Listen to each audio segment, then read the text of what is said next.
Hello and welcome to everyone in VV education services Bhopal. आज हम इस क्लास में एमबीए थर्ड सेमेस्टर में जो एचआर स्पेशलाइजेशन का सब्जेक्ट है industrial relation and labour law, उसकी सेकंड यूनिट का सेकंड टॉपिक आज हम यहाँ पर डिस्क्राइब करेंगे। जो हमारा जो सेकंड टॉपिक दिया हुआ है वो है द ट्रेड यूनियन एक्ट 1926। मतलब हमें यहाँ पर जो मजदूर संघ अधिनियम के बारे में पढ़ना है। ट्रेड यूनियन एक्ट को ही हिंदी में बोलते हम मजदूर संघ अधिनियम, जो कब का है 1926 का है। सबसे पहले हम यहाँ पर देखो एक्ट के बारे में, अधिनियम के बारे में तो हमें पढ़ना ही है, लेकिन हम यहाँ पर जो ट्रेड यूनियन है ये क्या होता है इसके बारे में डिस्क्राइब करेंगे कि ट्रेड यूनियन क्या है। उसके बाद में देखेंगे कि ट्रेड यूनियन एक्ट मतलब मजदूर संघ अधिनियम क्या है। सबसे पहले हम देखते हैं कि ट्रेड यूनियन क्या है। ट्रेड यूनियन को हम जैसे ग्रुप ऑफ वर्कर्स भी कह सकते हैं। मतलब ये जो वर्कर्स होते हैं उनका समूह होता है, मतलब कर्मचारियों का समूह हम कह सकते हैं। और ये जो ट्रेड यूनियन है, ट्रेड यूनियन यहाँ पर जो वर्कर्स है या एम्प्लॉय है, एम्प्लॉय ये आपस में ऑर्गेनाइज्ड होकर के मतलब संगठित हो करके अपना एक यूनियन बनाते हैं या एसोसिएशन बनाते हैं। क्यों बनाते हैं अब ये? क्योंकि जो वर्कर्स होते हैं, वर्कर्स यहाँ पर अपनी जो भी प्रॉब्लम्स होती है, उनकी जो डिमांड है, जो उनके राइट्स है, उनको यहाँ पर ये कलेक्टिवली रिप्रेजेंट कर सके। मतलब एक साथ एकजुट होकर के ये अपनी प्रॉब्लम को, डिमांड को या जो भी इनके अधिकार है उनको ये रख सके, इसीलिए यहाँ पर ट्रेड यूनियन बनाया जाता है। और ट्रेड यूनियन क्या है? ग्रुप्स ऑफ वर्कर है, मतलब जो वर्कर्स होते हैं या एम्प्लॉय है उनका एक समूह है ट्रेड यूनियन। जैसे स्कूल में होता है क्लास कैप्टन, क्लास में किसी भी बच्चे को अगर मान लो टीचर क्लास में नहीं है, तब अगर कोई भी प्रॉब्लम होती है तो वो क्लास कैप्टन से जाके बोलता है। तो वैसे ही यहाँ पर अगर किसी इंडस्ट्री में मान लो मतलब जो कंपनी ऑनर है वो हर टाइम तो अवेलेबल नहीं होता है, तो यहाँ पर जो एम्प्लॉय होते हैं या वर्कर्स होते हैं वो अपनी प्रॉब्लम को जाकर के ट्रेड यूनियन को बताते हैं। तो ट्रेड यूनियन यहाँ पर कर्मचारियों का समूह है, ग्रुप ऑफ वर्कर्स है। ठीक है, अब हम देखेंगे यहाँ पर कि ट्रेड यूनियन एक्ट क्या है। ट्रेड यूनियन तो ठीक है, लेकिन जो यहाँ पर ट्रेड यूनियन एक्ट है मतलब मजदूर संघ अधिनियम है, ये क्या है?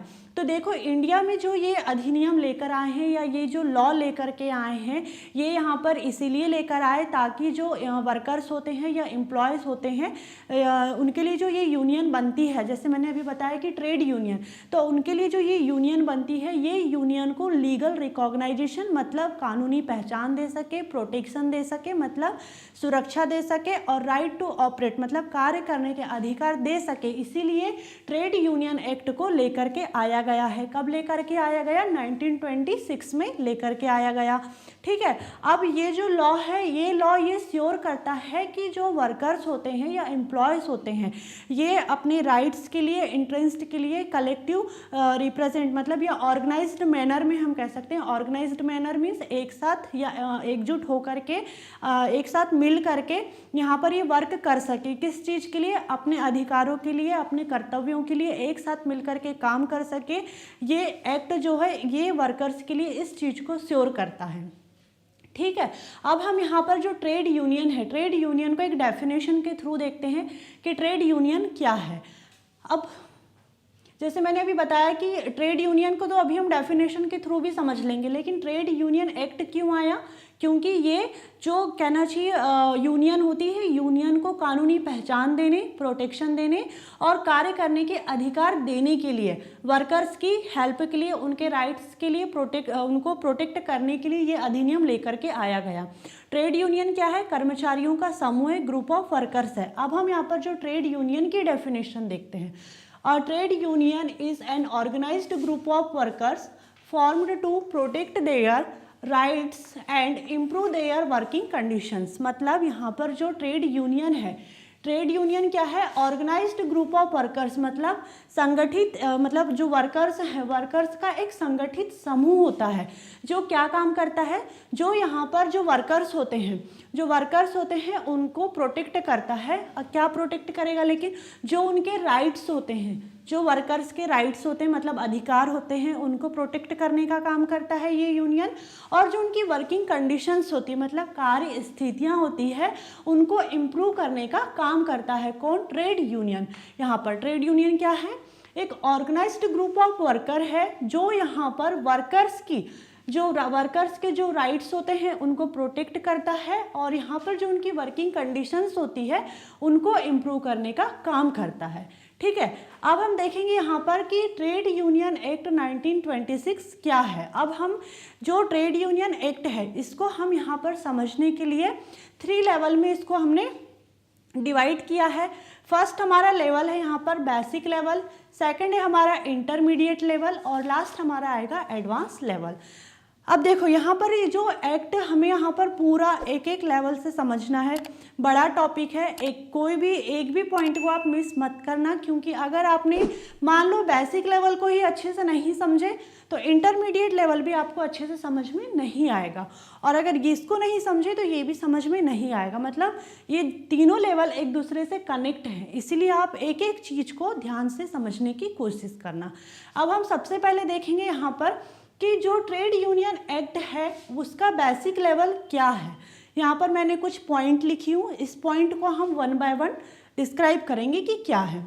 फर्स्ट हमारा आता है gives the right to form trade union. यहाँ पर जो ट्रेड यूनियन है, ट्रेड यूनियन यहाँ पर राइट मतलब अधिकार देता है किस चीज़ का, ट्रेड यूनियन बनाने का। मतलब ये जो ट्रेड यूनियन एक्ट है, ये जो अधिनियम है, ये अधिनियम यहाँ पर ट्रेड यूनियन बनाने का अधिकार देता है। ट्रेड यूनियन और ट्रेड यूनियन एक्ट दोनों चीज़ अलग है, मैंने अभी आपको अच्छे से बताया है। तो यहाँ पर ये जो ट्रेड यूनियन एक्ट है ये क्या काम करता है, ट्रेड यूनियन बनाने का राइट देता है। फिर उसके बाद में है gives legal recognisation to the union. मतलब यहाँ पर ये जो यूनियन बनती है, कोई भी यूनियन बनती है, जैसे कोई रेलवे के एम्प्लॉयज़ बनाते हैं, हर डिपार्टमेंट के जैसे जो भी रहते हैं, हर सेक्टर के एम्प्लॉयज़ अपना अपना एक यूनियन बनाते हैं। ठीक है, जैसे मान लो कि किसी ने कोई रेलवे के एम्प्लॉयज़ हैं, उन्होंने यहाँ पर एक यूनियन बना लिया, लेकिन उसको कानूनी पहचान भी तो मिलना चाहिए। अब वो कानूनी पहचान कौन देगा, तो ट्रेड यूनियन एक्ट यहाँ पर अगर कोई यूनियन बनाई जाती है तो उसको लीगल रिकॉग्नाइजेशन देता है, मतलब कानूनी पहचान देता है। फिर उसके बाद में है it lists down the rules for registration of unions. यहाँ पर जो यूनियन बनती है उसको यहाँ पर रजिस्ट्रेशन के रूल्स बताने का काम करता है ये अधिनियम। मतलब किसी ने यूनियन बना लिया, अब उसका रजिस्ट्रेशन भी होता है। रजिस्ट्रेशन की प्रोसेस भी मैं अभी आपको पूरा अच्छे से पढ़ाऊँगी इंटरमीडिएट लेवल में। ठीक है, तो यूनियन को अगर रजिस्ट्रेशन करना है तो उसके कौन कौन से रूल्स होंगे इसके बारे में भी ये अधिनियम बताता है। फिर है provide legal protection to union and labour leader. मतलब यहाँ पर जो यूनियन है और लेबर लीडर है ये यहाँ पर इनको लीगल प्रोटेक्शन देने का काम करता है, मतलब कानूनी सुरक्षा देने का काम करता है। इस अधिनियम का ये भी एक काम है कि जो यूनियन बनती है और जो उसका लीडर रहता है, लेबर का एक लीडर भी रहता है, ठीक है, तो उसको यहाँ पर कानूनी सुरक्षा देने का भी काम है इस अधिनियम का। फिर उसके बाद में है determines the power, duties and use of fund of the union. मतलब यहाँ पर क्या है, जो ये यूनियन है, यूनियन के जो पावर होती है, उसकी जो ड्यूटीज़ होती है और उसका जो फंड होता है, फंड का कैसे यूज़ करना है, फंड के उपयोग को डिटरमाइन करता है, मतलब निर्धारित करने का भी काम करता है ये अधिनियम। तो ये था हमारा first basic level. Basic level में यहाँ पर हमने ट्रेड यूनियन एक्ट के कौन कौन सी चीज़ें देखी कि ये यूनियन को मतलब जो यूनियन बनती है ट्रेड यूनियन, यहाँ पर ट्रेड यूनियन एक्ट यहाँ पर यूनियन बनाने का अधिकार देता है। फिर उसके बाद में उनको कानूनी पहचान भी देता है। फिर उनको रजिस्ट्रेशन करने के रूल्स भी बताता है। जो यूनियन होती है और उसका जो लेबर लीडर होता है उसको यहाँ पर कानूनी सुरक्षा भी देता है। साथ में यहाँ पर जो यूनियन की ड्यूटीज़ होती है, पावर होते हैं और जो भी उसका फंड होता है, फंड को कैसे यूज़ करना है उसके बारे में भी यहाँ पर ये सारी चीज़ों को निर्धारित करता है। अब यहाँ पर ये जो मैंने फ़ंड बताई हूँ, इसके कैसे फ़ंड बनते हैं, फ़ंड को कहाँ यूज़ कर सकते हैं, कैसे इसका मतलब मिसयूज़ नहीं करना है, ये सारी चीज़ों को हम 1 बाय 1 इंटरमीडिएट लेवल में पढ़ेंगे। तो अब हम देखेंगे यहाँ पर इंटरमीडिएट लेवल क्या होता है। अब हम यहाँ पर देखेंगे इंटरमीडिएट लेवल। अभी हमने यहाँ पर देखा था बेसिक लेवल को, अब हम यहाँ पर देखेंगे इंटरमीडिएट लेवल, जिसे हमने यहाँ पर 7 पार्ट में डिवाइड किए हैं। तो एक एक चीज़ को आप ध्यान से समझना कि किसी भी एक्ट को मतलब यहाँ पर कोई भी यूनियन को बनाने के लिए कौन कौन सी चीज़ों को ध्यान में रखना होता है। तो हम इसको इंटरमीडिएट लेवल में देखेंगे। फर्स्ट हमने यहाँ पर लिखा है रूल्स फॉर फॉर्मिंग और ट्रेड यूनियन, मतलब यहाँ पर जो ट्रेड यूनियन है, ट्रेड यूनियन को बनाने के लिए कौन कौन से रूल्स को फॉलो करना है, फिर रजिस्ट्रेशन की प्रोसेस क्या होगी, फिर उसके बाद में लीगल स्टेटस क्या होगा यूनियन का, राइट ऑफ द यूनियन मतलब यूनियन के कौन कौन से अधिकार होंगे, फिर उसके बाद में मेंबरशिप के क्या रूल्स होंगे, फिर use of trade union fund मतलब ट्रेड यूनियन के जो फंड रहते हैं उसको कैसे कहाँ यूज़ कर सकते हैं, फिर उसके बाद में है protection to trade union officers मतलब जो ट्रेड यूनियन के ऑफिसर्स होंगे उन्हें कैसे प्रोटेक्शन देना है, इन सारी चीज़ों का यहाँ पर हम डिस्क्रिप्शन करेंगे। अभी देखो जैसे यहाँ पर मैंने बताया कि ट्रेड यूनियन एक्ट के थ्रू हम कोई भी यूनियन बना सकते हैं।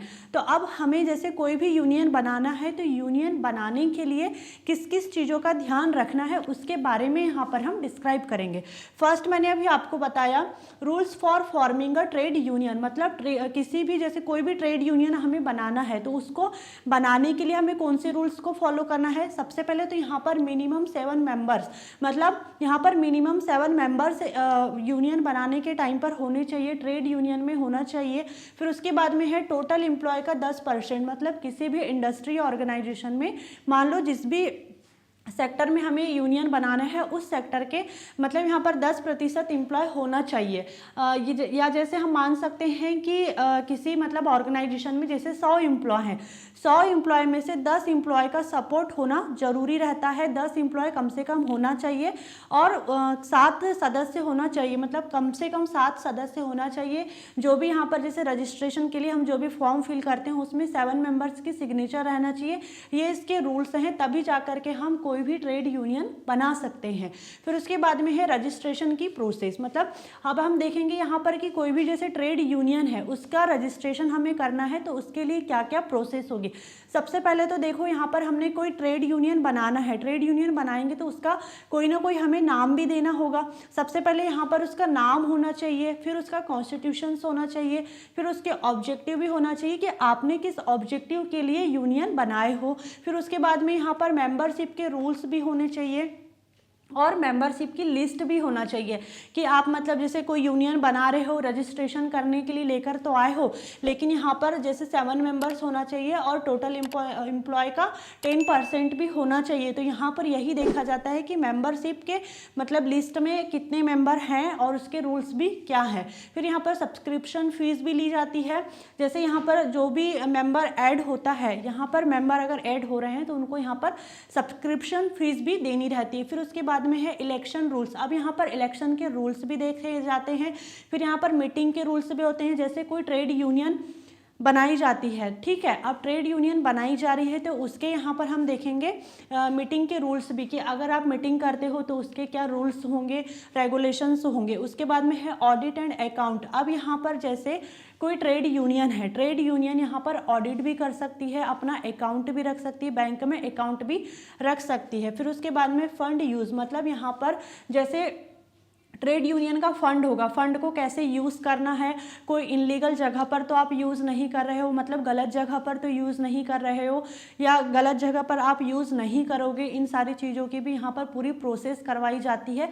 तब जा कर के यहाँ पर एक रजिस्ट्रेशन की प्रोसेस पूरी होती है और ट्रेड यूनियन का रजिस्ट्रेशन होता है, ठीक है। फिर उसके बाद में है लीगल स्टेटस। अब यहाँ पर जैसे लीगल स्टेटस है, अभी मैंने यहाँ पर जैसे बताया कि रजिस्ट्रेशन प्रोसेस हुई, अब यहाँ पर जो रजिस्ट्रार रहता है, रजिस्ट्रार यहाँ पर अप्रूवल देता है, फिर एक रजिस्ट्रेशन सर्टिफिकेट देता है यूनियन को, तब जाकर के एक यूनियन लीगल बॉडी बनती है, ठीक है। अब यहाँ पर हम देखेंगे इसका लीगल स्टेटस। अब यहाँ पर जैसे रजिस्ट्रेशन सर्टिफिकेट तो मिल गया यूनियन को, ठीक है। अब यहाँ पर किसी भी जैसे जो रजिस्ट्रार है, रजिस्ट्रार के थ्रू किसी भी यूनियन को रजिस्ट्रेशन सर्टिफिकेट मिलता है, तब जाकर के उस यूनियन को हम रजिस्टर्ड ट्रेड यूनियन कहते हैं, ठीक है। अब यहाँ पर जैसे रजिस्ट्रेशन सर्टिफिकेट मिल गया, वो रजिस्टर्ड ट्रेड यूनियन कहलाने लगी, मतलब वो लीगल बॉडी बन गई। अब यहाँ पर लीगल बॉडी तो बन गई, लीगल बॉडी बनने के बाद में वो यूनियन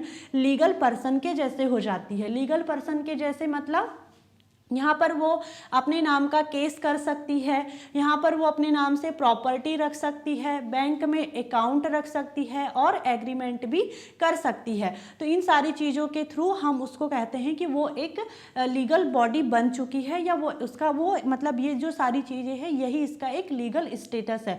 मतलब जो यूनियन है, यूनियन के लोग बदल जाते हैं, यूनियन का लीडर बदल जाता है, लेकिन यूनियन हमेशा बनी रहती है क्योंकि अब वो लीगल बॉडी बन चुकी है, उसका एक लीगल स्टेटस है। ठीक है, फिर उसके बाद में आता है राइट ऑफ द यूनियन। अब यहाँ पर राइट ऑफ द यूनियन में है सबसे पहला हमारा जो है रिप्रेजेंटिंग द मेंबर, मतलब यहाँ पर जो मेंबर्स होते हैं, यूनियन के जो मेंबर्स होते हैं उनका प्रतिनिधित्व करना जो यूनियन है उसका अधिकार है। फिर उसके बाद में है कलेक्टिव बार्गेनिंग। अब यहाँ पर कलेक्टिव बार्गेनिंग करना, कलेक्टिव बार्गेनिंग किस चीज़ की, जैसे कि कोई एम्प्लॉय को मान लो कि सैलरी से रिलेटेड कोई प्रॉब्लम आ रही है, ओवर टाइम को लेके प्रॉब्लम आ रही है, लीव्स को लेके, ओवर वर्किंग आवर्स को लेकर के, वर्किंग कंडीशंस को लेकर के, या कोई भी और अदर प्रॉब्लम उसे ऑर्गेनाइजेशन में या इंडस्ट्री में आ रही है, तो यहाँ पर जो यूनियन होती है, यूनियन यहाँ पर मैनेजमेंट से निगोशिएट कर सकती है, कलेक्टिव बार्गेनिंग कर सकती है, ये एक यूनियन का अधिकार है। फिर उसके बाद में आता है right to raise the industrial disputes. अब यहाँ पर जो औद्योगिक विवाद होते हैं उनको उठाने का भी अधिकार होता है यूनियन का।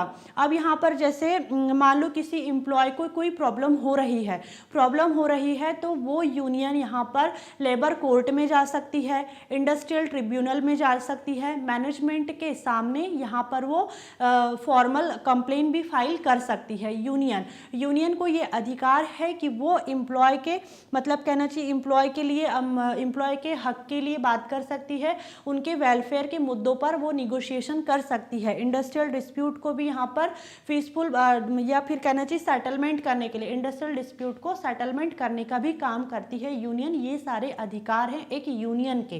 फिर उसके बाद में है right to issue strike notice. अब यहाँ पर जैसे कि कोई स्ट्राइक करना है तो उसके लिए नोटिस देना, मतलब जो यूनियन होती है, यूनियन यहाँ पर स्ट्राइक नोटिस दे सकती है। जैसे कहीं कोई विरोध करना है, किसी चीज़ का प्रदर्शन करना है, तो उसके लिए यहाँ पर जो यूनियन है वो नोटिस भी दे सकती है। अगर यूनियन नोटिस दे रही है मतलब वो लीगल नोटिस है, और लीगल नोटिस है मतलब स्ट्राइक भी लीगल ही होगी। फिर उसके बाद में है कलेक्ट एंड इश्यू फंड्स, मतलब यहाँ पर जो फंड होंगे, फंड का कैसे यूज़ करना है, उसको कैसे कलेक्ट करना है, इन सारी चीज़ों के भी अधिकार है यूनियन को। मतलब जैसे कि फंड को कलेक्ट कर सकती है यूनियन और उसका सही जगह पर यूज़ भी कर सकती है। जैसे मेंबरशिप की फ़ीस ले सकती है, बैंक में अपना अकाउंट रख सकती है, स्ट्राइक करने के लिए, मूवमेंट करने के लिए, वेलफेयर करने के लिए, जैसे जो भी वेलफेयर एक्टिविटीज़ होती है एम्प्लॉयज़ के लिए या जो वर्कर्स के लिए, या फिर जैसे लीडर की ट्रेनिंग करवाना है, तो इन सारी चीज़ों पर वो अपने फंड का यूज़ कर सकती है और फंड को कलेक्ट भी कर सकती है। कौन? यूनियन के क्या क्या अधिकार है? यूनियन का अधिकार है कि जो यूनियन के मेंबर्स होंगे उनका प्रतिनिधित्व करना, उनका रिप्रेजेंटिंग करना, कलेक्टिव बार्गेनिंग करना। कलेक्टिव बार्गेनिंग किससे? मैनेजमेंट से करना। वर्कर्स की अगर कोई प्रॉब्लम रहती है उसके लिए, मतलब सामूहिक सौदेबाजी करना, या हम कह सकते हैं कि निगोशिएशन करना, बातचीत कर सकती है वो। फिर है यहाँ पर इंडस्ट्रियल डिस्प्यूट का सेटलमेंट करना, जैसे लेबर कोर्ट में जा कर के या फिर जैसे इंडस्ट्रियल ट्रिब्यूनल में जा कर के मैनेजमेंट के सामने एक फॉर्मल कंप्लेन भी फाइल कर सकती है। फिर उसके बाद में यहाँ पर स्ट्राइक का नोटिस दे देती है पहले ही कि हम स्ट्राइक करने वाले हैं, इस तरीके से। फिर यहाँ पर जो फंड होता है, यूनियन का जो फंड होता है उसको कलेक्ट करना और सही जगह पर यूज़ करना, ये सारे अधिकार होते हैं यूनियन के। अब हम देखेंगे यहाँ पर मेंबरशिप रूल्स। अब यहाँ पर जैसे कोई भी यूनियन हमें बनाना है तो यूनियन के कौन कौन से मेंबरशिप रूल्स होंगे। तो यहाँ पर जैसे इसकी जो एज होगी, अगर किसी भी मतलब कहना किसी भी पर्सन को अगर यूनियन का मेंबर बनना है, मेंबरशिप लेनी है, तो उसकी एज कितनी होना चाहिए, 15 ईयर्स होनी चाहिए। यहाँ पर उसको सब्सक्रिप्शन फीस देनी होगी। सब्सक्रिप्शन फीस होती है यहाँ पर मंथ 1 रुपये ही देना रहता है इसमें सब्सक्रिप्शन फीस। उसके बाद में यहाँ पर कास्ट है, रिलीजियन है या जेंडर के बेस पर आप किसी को भी मेंबरशिप लेने से नहीं रोक सकते हो। ठीक है, ये हो गए मेंबरशिप रूल्स। उसके बाद में देखते हैं use of trade union fund. अब यहाँ पर जो ये ट्रेड यूनियन फंड है, जो ट्रेड यूनियन फंड है, ट्रेड यूनियन फंड को हम कहाँ पर यूज़ कर सकते हैं। तो जैसे मैंने अभी आपको बताए थे, यहाँ पर बताया था कि यूनियन का ये अधिकार होता है कि वो फंड को यूज़ भी कर सकती है और कलेक्ट भी कर सकती है। अब देखते हैं कि फंड का यूज़ हम कहाँ कहाँ कर सकते हैं। तो फंड का यूज़ हम कर सकते हैं जैसे कहीं स्ट्राइक हो रही है, हड़ताल हो रही है, मतलब मूवमेंट, मतलब कहीं आंदोलन करना है। ऑफिस एक्सपेंसेस में, मतलब ऑफिस में भी बहुत सारे एक्सपेंसेस रहते हैं, अगर वो फंड का यूज़ वहाँ कर रही है यूनियन, तो ये इनलीगल नहीं होगा। फिर उसके बाद में लीडर की ट्रेनिंग करवाना है, कोई वेलफेयर एक्टिविटीज़ करवानी है। जैसे वेलफेयर एक्टिविटीज़ में कहना चाहिए कि जो वर्कर्स होते हैं या एम्प्लॉयज़ होते हैं उनको ट्रेनिंग देना है, एजुकेशन देना है, हाउसिंग अलायंस देना है, या फिर जैसे कहना चाहिए उनकी सेफ्टी है, हेल्थ के लिए मेडिकल फैसिलिटी हम कह सकते हैं। तो ये सारी अगर एक्टिविटीज़ हो रही है, वेलफेयर एक्टिविटीज़ हो रही है एम्प्लॉय के लिए, और इसके लिए वो पैसा यूज़ कर रहे हैं यूनियन का, तो ये इनलीगल नहीं होता है। फिर उसके बाद में प्रिंटिंग है, स्टेशनरी है, इन सारी चीज़ों के लिए अगर यूनियन के फंड का यूज़ किया जाता है तो ये यहाँ पर लीगल होगा, इनलीगल नहीं होगा। इन सारी जगहों पर हम यहाँ पर ट्रेड यूनियन का फंड यूज़ कर सकते हैं। फिर उसके बाद में आता है हमारा protection to trade union officers. अब यहाँ पर जो ट्रेड यूनियन के ऑफिसर्स होंगे उन्हें हम कैसे प्रोटेक्ट कर सकते हैं या उन्हें हम कैसे प्रोटेक्शन दे सकते हैं। तो यहाँ पर प्रोटेक्ट फ्रॉम क्रिमिनल कॉन्स्पिरेसी, मतलब यहाँ पर जो कहना चाहिए कि आपराधिक साजिश। अब यहाँ पर जैसे कोई यूनियन है, यूनियन यहाँ पर जैसे कोई एम्प्लॉय है, मान लो यूनियन के पास में एम्प्लॉय जाता है और एम्प्लॉय डिमांड करता है कि मतलब उसे ऑर्गेनाइजेशन बनाना है, या कोई यूनियन अगर कोई स्ट्राइक करती है या मैनेजमेंट से मान लो कि निगोशिएशन करना है उसे, तो यहाँ पर इस चीज़ को कोई क्रिमिनल कॉन्स्पिरेसी नहीं कह सकते हैं, मतलब यहाँ पर इसे कोई आपराधिक साजिश नहीं कह सकते हैं। और जो यहाँ पर ऑफिसर्स होगा, ट्रेड यूनियन का जो ऑफिसर होगा, ऑफिसर के ऊपर यहाँ पर कहना चाहिए कि क्लेम फॉर डैमेज, मतलब हर जाने का केस नहीं कर सकते हैं यहाँ पर, क्योंकि उसने एम्प्लॉय के कहने पर, एम्प्लॉय की डिमांड थी, मतलब यूनियन ने एम्प्लॉय की डिमांड पर यहाँ पर क्या किया, ऑर्गेनाइजेशन बनाया या स्ट्राइक किया। अब स्ट्राइक एम्प्लॉय के कहने पर क्यों किया, क्योंकि एम्प्लॉय को कोई प्रॉब्लम रही होगी सैलरी वगैरह को लेकर के, ओवर टाइम को लेकर के, या वर्किंग कंडीशंस को लेकर के, इसलिए एम्प्लॉय ने यूनियन से कहा होगा कि हमें स्ट्राइक करनी है। ठीक है, अब इन सारे, या मैनेजमेंट से अगर बात करना है, क्योंकि मैनेजमेंट से डायरेक्ट एम्प्लॉय बात नहीं कर सकता है, वो यूनियन के थ्रू ही अपनी बात को रखता है। अब यूनियन वहाँ मैनेजमेंट से बात करने जाती है तो मैनेजमेंट या कोई भी मान लो ऑर्गेनाइजेशन है या इंडस्ट्री है, वो यूनियन के ऊपर में हर्जाने का केस नहीं कर सकती है, या इसको कोई आपराधिक साजिश करके उसके ऊपर केस नहीं कर सकती है। ठीक है, फिर उसके बाद में आता है सिविल कॉन्स्पिरेसी। अब यहाँ पर जो नागरिक साजिश, मतलब कहना चाहिए कि जैसे कि यूनियन एम्प्लॉय के कहने पर ही यहाँ पर जैसे कोई ऑर्गेनाइजेशन है, ठीक है, ऑर्गेनाइजेशन में यहाँ पर जाती है यूनियन, एम्प्लॉय के कहने पर ही जाती है, और वहाँ पर वो कंपनी से या ऑर्गेनाइजेशन से कहती है कि हमारी या जो वर्कर्स होते हैं, एम्प्लॉय होते हैं, उनकी सैलरी या पे वेजेस को बढ़ाना है, हाई करना है, जिससे क्या होता है कि कंपनी का लॉस भी होता है। लेकिन फिर भी यहाँ पर ट्रेड यूनियन के ऊपर या ट्रेड यूनियन के जो ऑफिसर्स होते हैं उनके ऊपर हर्जाने का केस, क्लेम फॉर डैमेज नहीं किया जा सकता है, क्योंकि यहाँ पर देखो जो यूनियन है, यूनियन ने सिर्फ यहाँ पर एम्प्लॉय की डिमांड को रखा है, यहाँ पर उसने मैनेजमेंट से सिर्फ बात किया है, ऑर्गेनाइजेशन में या कंपनी में जाकर के उसने सिर्फ एम्प्लॉय की सैलरी बढ़ाने की बात की है, ना कि उसने कंपनी में या ऑर्गेनाइजेशन में जाकर के किसी को धमकी दिया है, ना ही उसके सामने कोई तोड़फोड़ किया है, ना ही कंपनी में या ऑर्गेनाइजेशन में कोई किसी प्रकार का कोई नुकसान किए हैं। तो यहाँ पर हम या जो ऑफिसर्स होता है, ऑफिसर्स के ऊपर कोई सिविल कॉन्स्पिरेंसी का केस नहीं कर सकते हैं। फिर उसके बाद में है हैरेसमेंट। अब यहाँ पर हैरेसमेंट मतलब जैसे कि मान लो कोई ऑफिसर है, ऑफिसर के ऊपर आप मतलब उसके ऊपर हैरेसमेंट नहीं कर सकते हो। जैसे किसी ऑफिसर को आप धमकी नहीं दे सकते हो, उसको डरा धमका नहीं सकते, उसके ऊपर दबाव नहीं डाल सकते हो, उसका कहीं ट्रांसफ़र करा देना या सैलरी कट कर देना या सैलरी रोक देना, इस तरीके की चीज़ें आप किसी भी ऑफिसर के साथ में नहीं कर सकते हो। ठीक है, फिर उसके बाद में आता है पीसफुल मीटिंग। अब यहाँ पर जैसे कोई ट्रेड यूनियन पीसफुल मीटिंग करे, मतलब पीसफुल तरीके से कोई मीटिंग कर रही है, कोई गैदरिंग कर रही है या कोई पब्लिसिटी वर्क कर रही है, मतलब कहना चाहिए कि जैसे कोई यूनियन यहाँ पर अपने वर्कर्स के लिए कोई शांतिपूर्ण तरीके से मीटिंग करती है, कोई सभा करती है, कोई पब्लिसिटी वर्क करती है, तो यहाँ पर किसी भी ऑफिसर्स को रोका नहीं जा सकता है और उसको परेशान भी नहीं किया जा सकता है। ठीक है, तो ये हमने देखा था यहाँ पर इंटरमीडिएट लेवल। इंटरमीडिएट लेवल में हमने यहाँ पर क्या देखा कि अगर कोई भी ट्रेड यूनियन हमें बनाना है तो उसके लिए हमें किस किस चीज़ों का ध्यान रखना है। सबसे पहले हमने क्या देखे थे यहाँ पर, rules for forming a trade union, मतलब यहाँ पर कौन कौन से रूल्स देखे हमने ट्रेड यूनियन बनाने के, कि 7 सदस्य होना चाहिए, जितने टोटल एम्प्लॉयज़ होंगे उनका 10% या 100 में से 10 एम्प्लॉय का सपोर्ट तो होना ही चाहिए। फिर रजिस्ट्रेशन की प्रोसेस की उसका नाम होना चाहिए, कॉन्स्टिट्यूशन होना चाहिए, ऑब्जेक्टिव होना चाहिए, मेंबरशिप होना चाहिए और भी सारी चीज़ें हमने इसमें देखे, तब जाकर के उसको रजिस्ट्रेशन सर्टिफिकेट मिला, वो लीगल बॉडी बनी। फिर उसका लीगल स्टेटस देखे जिसमें यहाँ पर वो अपने नाम से केस कर सकती है, प्रॉपर्टी रख सकती है, बैंक में अकाउंट रख सकती है और एग्रीमेंट भी कर सकती है। फिर उसके बाद में हमने यूनियन के अधिकार देखे कि अगर आप ट्रेड यूनियन बनाते हो तो उसके कौन कौन से अधिकार होंगे। फिर उसके बाद में हमने देखे कि ट्रेड यूनियन में अगर आपको मेंबरशिप लेनी है तो मेंबरशिप के कौन कौन से रूल्स होंगे। फिर उसके बाद में हमने यहाँ पर देखा कि जो ट्रेड यूनियन का फंड रहता है उसको कहाँ यूज़ कर सकते हैं।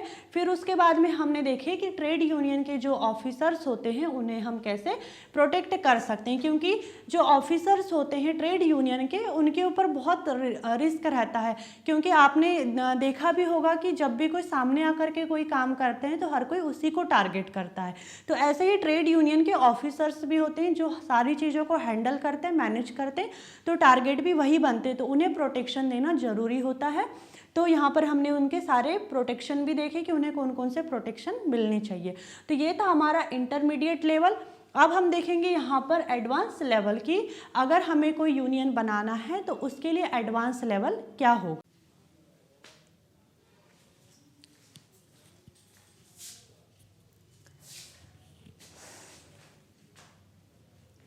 देखो अभी हमने यहाँ पर देखा था बेसिक लेवल, फिर हमने देखा यहाँ पर इंटरमीडिएट लेवल, फिर अब हम देखेंगे यहाँ पर एडवांस लेवल।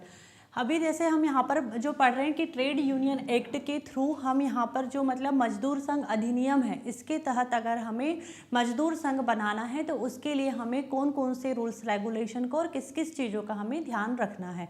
तो हमने यहाँ पर सबसे पहले बेसिक लेवल भी देख लिया, इंटरमीडिएट लेवल भी देख लिया। अब हम देखेंगे यहाँ पर कि एडवांस लेवल। एडवांस लेवल में देखेंगे हम सबसे पहले यहाँ पर types of immunities. Types of immunities के थ्रू मतलब यहाँ पर जो प्रतिरक्षा है, प्रतिरक्षा यहाँ पर 2 टाइप्स की दी गई है। यूनियन के जो ऑफिसर्स होते हैं या जो भी उसके मेंबर होते हैं उसको, यहाँ पर एक है तो सिविल इम्यूनिटीज़ है, दूसरी है यहाँ पर क्रिमिनल इम्यूनिटीज़। तो 2 टाइप की इम्यूनिटीज़ यहाँ पर यूनियन के जो ऑफिसर्स होते हैं या मेंबर होते हैं उन्हें प्रोवाइड करवाया गया है। तो सबसे पहले हम यहाँ पर देखेंगे कि सिविल इम्यूनिटीज़ क्या होती है। सिविल इम्यूनिटीज मीन्स मतलब जब जो ट्रेड यूनियन है, ट्रेड यूनियन अपने लीगल एंड यहाँ पर जो उसके पीसफुल यूनियन एक्टिविटीज़ के थ्रू अगर वो वर्क करती है तो इसके कारण यहाँ पर जो यूनियन के मेंबर होते हैं या यूनियन के ऊपर कोई भी सिविल कोर्ट में जा कर के केस फाइल नहीं कर सकता है। ठीक है, अब क्योंकि वो यहाँ पर क्या कर रही है, अपने लीगल और पीसफुल एक्टिविटी के थ्रू यहाँ पर वर्क कर रही है, इसीलिए यहाँ पर उसके ऊपर सिविल कोर्ट में जा कर के कोई केस को फाइल नहीं किया जा सकता है यूनियन के या यूनियन के मेंबर के ऊपर। ठीक है, फॉर एग्जांपल जैसे मान लो एक कंपनी है, कंपनी के सामने यहाँ पर जो यूनियन के मेंबर हैं या यूनियन है वो यहाँ पर पीसफुल तरीके से मतलब शांतिपूर्ण तरीके से स्ट्राइक करती है, मतलब हड़ताल करती है, और इससे क्या होता है कि जो कंपनी है, कंपनी का यहाँ पर 2 दिन के प्रोडक्शन का लॉस भी हो जाता है, लेकिन फिर भी वो कंपनी यहाँ पर जो यूनियन है उसके ऊपर सिविल कोर्ट में जा कर के कोई केस को फाइल नहीं कर सकती है। क्यों? क्योंकि उन्होंने यहाँ पर शांतिपूर्ण तरीके से हड़ताल किए हैं, कोई चीज़ों का नुकसान नहीं किए हैं यहाँ पर कंपनी का। ठीक है, और जो सेकंड हमारा यहाँ पर है क्रिमिनल इम्यूनिटीज। इसमें क्या होता है, जब यूनियन मेंबर यहाँ पर जो मतलब कहना चाहिए कि जो यूनियन होती है, यूनियन मेंबर यूनियन पर्पस से अगर कोई ऐसा काम करती है जो क्रिमिनल कॉन्स्पिरेंसी लगती है, तो केवल ट्रेड यूनियन एक्टिविटी होने के कारण यहाँ पर यूनियन या यूनियन के जो मेंबर होते हैं उनके ऊपर कोर्ट में जाकर के आप क्लेम फॉर डैमेज का केस नहीं कर सकते हो, जब तक के कि यूनियन के जो मतलब कहना चाहिए मेंबर होते हैं या यूनियन होती है, यूनियन जब तक यहाँ पर वायलेंस ना करे, इंटीमिडिएट ना करे या फिर जैसे कोई क्रिमिनल ऑफेंस ना करे, मतलब जब तक कोई अगर यूनियन हिंसा नहीं करती है, किसी को धमकी नहीं दे देती है या कोई क्रिमिनल ऑफेंस नहीं करती है, तब तक यहाँ पर आप किसी भी मतलब यूनियन के ऊपर किसी भी प्रकार का कोई केस फाइल नहीं कर सकते हो कोर्ट में जा कर के। लेकिन अगर मान लो जैसे कोई जो यूनियन का मेंबर है या यूनियन ही यहाँ पर वायलेंस करती मतलब हिंसा करती है, किसी को धमकी देती है, कोई इलीगल एक्टिविटीज़ करती है, तो इस कंडीशन में यहाँ पर जो क्रिमिनल इम्यूनिटीज़ रहती है, यहाँ पर ये जो प्रोटेक्शन इन्हें दिया जाता है, ये प्रोटेक्शन यहाँ पर यूनियन को नहीं मिलता है। जब वो यहाँ पर अगर जैसे किसी सामान को तोड़ रही है कंपनी के, या फिर कोई इलीगल एक्टिविटी करती है, किसी को धमकी देती है, मारपीट करती है, ऐसी कंडीशन में यहाँ पर क्रिमिनल इम्यूनिटीज यूनियन को नहीं मिलता है। फॉर एग्जांपल जैसे यूनियन में यूनियन के जो 25 एम्प्लॉय है, 25 एम्प्लॉय एक साथ बैठ करके यहाँ पर स्ट्राइक करने का प्लान बनाते हैं, तो ये यहाँ पर कोई क्रिमिनल कॉन्स्पिरेंसी नहीं कहलाता है, क्योंकि ये यूनियन की एक लीगल एक्टिविटी है, या नॉर्मल एक्टिविटी हम कह सकते हैं जो यूनियन की है।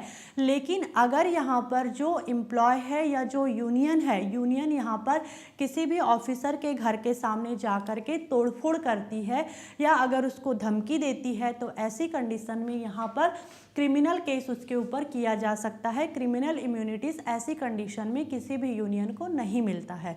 ठीक है, लेकिन जब वो शांतिपूर्ण तरीके से अगर कोई स्ट्राइक भी कर रही है, किसी को धमकी भी नहीं दे रही है, अपने अपने में ही लगी हुई है, ऐसी कंडीशन में उसके ऊपर केस नहीं किया जा सकता। लेकिन जब वो सामने वाले को नुकसान पहुँचा देती है, अपने हाथों से कहना चाहिए, ठीक है, बोल करके शब्दों से अगर वो किसी को नुकसान कर भी रही है मान लो, तो इससे उनके ऊपर केस नहीं किया जा सकता। लेकिन अपने हाथों से मतलब जैसे जा करके किसी को मारना पीटना, सामान तोड़ना, ऐसी कंडीशन में यहाँ पर उसके ऊपर केस कर दिया जाता है, मतलब यूनियन के ऊपर केस कर दिया जाता है।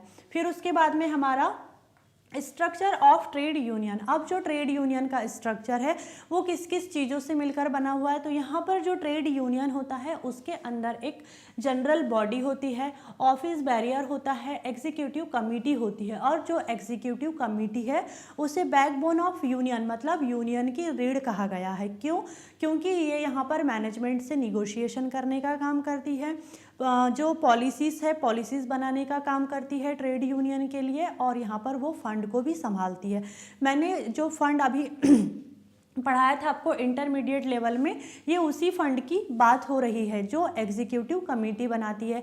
फंड को कैसे यूज़ करना है, कहाँ यूज़ करना है, फंड को कैसे कलेक्ट करना है, इन सारी चीज़ों के बारे में मैंने आपको इंटरमीडिएट लेवल में अच्छे से पढ़ाया है। फिर उसके बाद में है हमारा पेनाल्टीज एंड ऑफेंस। अब यहाँ पर जो ट्रेड यूनियन है, ट्रेड यूनियन को किस कंडीशन में पेनाल्टी लग सकती है, किस कंडीशन में उसके ऊपर ऑफेंस लग सकते हैं। जब वो जो कहना चाहिए जो ट्रेड यूनियन है, ट्रेड यूनियन यहाँ पर अगर गलत डाटा देती है या फिर जैसे फंड का मिसयूज़ करती है या फिर जो रजिस्ट्रार होता है रजिस्ट्रार को यहाँ पर रिपोर्ट नहीं देती है, तो ऐसी कंडीशन में यहाँ पर जो ट्रेड यूनियन है, ट्रेड यूनियन के ऊपर पेनाल्टी लग सकती है, ऑफेंस लग सकता है। और जो यहाँ पर ये जो रजिस्ट्रार है, रजिस्ट्रार यहाँ पर जो रजिस्ट्रेशन सर्टिफिकेट मिलता है यूनियन को, उस रजिस्ट्रेशन सर्टिफिकेट को डी रजिस्ट्रेशन भी कर सकती है, मतलब रद्द भी कर सकती है, सस्पेंड कर सकती है उस रजिस्ट्रेशन को, या कैंसिल भी कर सकती है। रजिस्ट्रेशन की प्रोसेस भी मैंने इंटरमीडिएट में अभी आपको अच्छे से पढ़ाया। फिर उसके बाद में आता है डी रजिस्ट्रेशन। अब किस कंडीशन में यहाँ पर जो रजिस्ट्रेशन सर्टिफिकेट होता है उसको रद्द किया जा सकता है। तो जैसे यहाँ पर जो कॉन्स्टिट्यूशंस के रूल्स होते हैं, अगर ट्रेड यूनियन उसे फॉलो नहीं करती है, अगर कोई फ्रॉड करती है, इनलीगल एक्टिविटीज़ करती है और अगर एनुअल रिटर्न भी नहीं देती है, तो ऐसी कंडीशन में किसी भी ट्रेड यूनियन का यहाँ पर डी रजिस्ट्रेशन कर दिया जाता है, मतलब उसको रद्द कर दिया जाता है। फिर उसके बाद में आता है अमेंडमेंट्स इन रूल्स। अब यहाँ पर जो ट्रेड यूनियन के रूल्स होते हैं, रूल्स रेगुलेशन बनाए गए हैं, उसमें अगर संशोधन करना है, अमेंडमेंट करना है, तो यहाँ पर किसके थ्रू होगा ये, तो जो मेजॉरिटी रहती है अगर वो वोट कर दे, रजिस्ट्रार के अप्रूवल के थ्रू यहाँ पर जो ट्रेड यूनियन के रूल्स रेगुलेशन है उसमें संशोधन अमेंडमेंट किया जा सकता है। फिर उसके बाद में हमारे रिकॉग्नाइजेशन एंड री रजिस्ट्रेशन।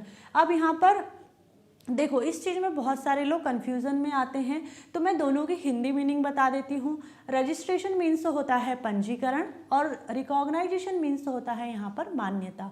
अब यहाँ पर देखो, जो रजिस्ट्रेशन है, हम जैसे किसी भी चीज़ का रजिस्ट्रेशन करवाते हैं, मतलब पंजीकरण हो गया है, रजिस्टर्ड हो गया है, ऐसे ही यहाँ पर जो रजिस्ट्रेशन है ये गवर्नमेंट के थ्रू एक लीगल सर्टिफिकेट होता है। और जो रिकॉग्नाइजेशन होता है ये क्या है, ये एम्प्लॉयर के थ्रू यूनियन को निगोशिएशन के लिए चुनना है। मतलब कोई भी एम्प्लॉयर ही यहाँ पर यूनियन को चुनता है कि आप जाकर के निगोशिएशन करो एम्प्लॉयर से, वर्कर से। अगर एम्प्लॉयर को दिक्कत आती है तब, और अगर मान लो कि वर्कर्स को कोई प्रॉब्लम आती है, एम्प्लॉयज़ को कोई प्रॉब्लम आती है, तब वो भी ट्रेड यूनियन के थ्रू ही यहाँ पर एम्प्लॉयर से बात करते हैं। मतलब दोनों पार्टीज़ मतलब एम्प्लॉयर और एम्प्लॉयज़, दोनों पार्टीज़ किसके थ्रू बात करती है, एक दूसरे से, यूनियन के थ्रू, ट्रेड यूनियन के थ्रू एक दूसरे से निगोशिएशन का काम करती है, रिकॉग्नाइज करती है। तो ये था हमारा आज का टॉपिक यहाँ पर, द ट्रेड यूनियन एक्ट 1926, जिसको हमने यहाँ पर बेसिक से लेकर के एडवांस लेवल तक एक एक चीज़ों को डिटेलिंग में डिस्क्राइब किया है। I hope this topic is clear and thank you for watching this video.